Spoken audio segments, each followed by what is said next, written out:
Отец Димитар Арсовски е новиот протоиерей на Кочани, признание на неговата долгогодишна посветеност и служба. На свечената богослужба во манастирот Свети Пантелеймон во селото Пантелеј, митрополитот Брегалнички господин Иларион му додели високо црковен чин, потврдувајќи ја неговата улога како духовен водич и стожер на локалната заедница.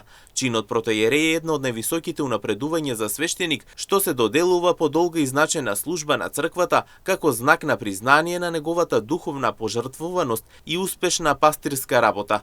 Отец Димитар започнал како ѓакон во 2012 година, а од 2020 бил назначен за свештеник. Со новото унапредување како протоиерей продолжува да ја води Кочанската парохија, ја зајакнува духовната сила на верниците и ја продлабочува нивната вера. Ова унапредување е не само потврда за неговата неисцрпна посветеност на црковното служение, туку и сведоштво за важноста на неговата улога во животот на заедницата. Како протоиерей, отец Димитар ќе продолжи да ја носи светлината на Христовото учење во срцата на сите кои го следат.